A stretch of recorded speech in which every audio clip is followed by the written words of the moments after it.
Welcome, Ukraine War Update today. Ukraine's defense minister has said Russia is preparing a major new offensive, and warned that it could begin as soon as February 24th.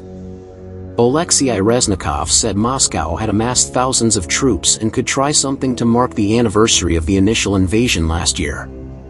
The attack would also mark Russia's Defender of the Fatherland Day on February 23rd, which celebrates the army. Meanwhile, 3 people have died in an attack on the city of Kramatorsk.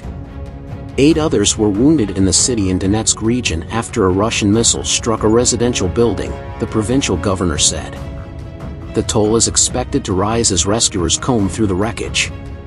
The only way to stop Russian terrorism is to defeat it, Mr. Zelensky wrote on social media about the attack, by tanks, fighter jets, long-range missiles. Ukraine has recently renewed calls for fighter jets to help protect itself from air attacks after Germany, the US and the UK agreed to send them tanks. Mr. Reznikov said Moscow had mobilized some 500,000 troops for the potential offensive. In September, Russian President Vladimir Putin announced a general mobilization of some 300,000 conscripted troops, which he said was necessary to ensure the country's territorial integrity. But Mr. Reznikov suggested that the true figure recruited and deployed to Ukraine could be far higher. Officially they announced 300,000, but when we see the troops at the borders, according to our assessments it is much more, he told the French BFM network.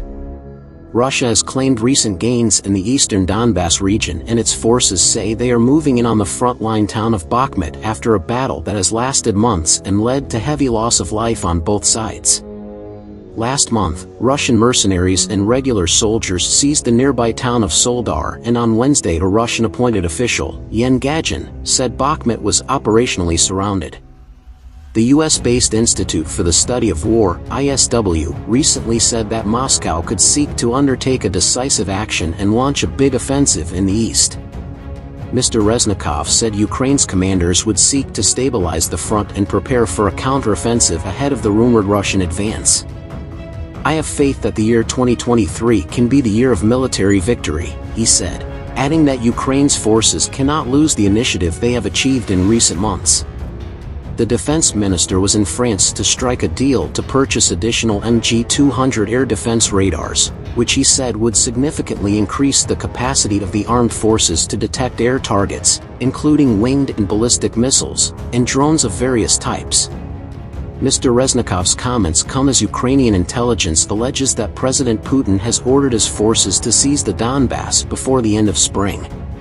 But speaking on Monday, NATO Secretary General Jens Stoltenberg warned that there were no indications that Mr. Putin had limited his military goals to seizing eastern regions of Ukraine. That they are actively acquiring new weapons, more ammunition, ramping up their own production, but also acquiring more weapons from other authoritarian states like Iran and North Korea, Mr. Stoltenberg said. And most of all, we have seen no sign that President Putin has changed his overall goal of this invasion, that is to control a neighbor, to control Ukraine. So as long as this is the case, we need to be prepared for the long haul. Meanwhile, Ukraine's Deputy Defense Minister Hanna Maliar said that intense fighting was continuing in the Donbass region, where Russian forces and Wagner Group mercenaries have been trying to take the town of Bakhmut. She added that Moscow's troops were also trying to seize Lyman, the former Russian logistics hub that Ukrainian troops retook in October. Russian troops are actively trying to reach the borders of Donetsk and Luhansk regions, she wrote on the Telegram messaging app. Our soldiers defend every centimeter.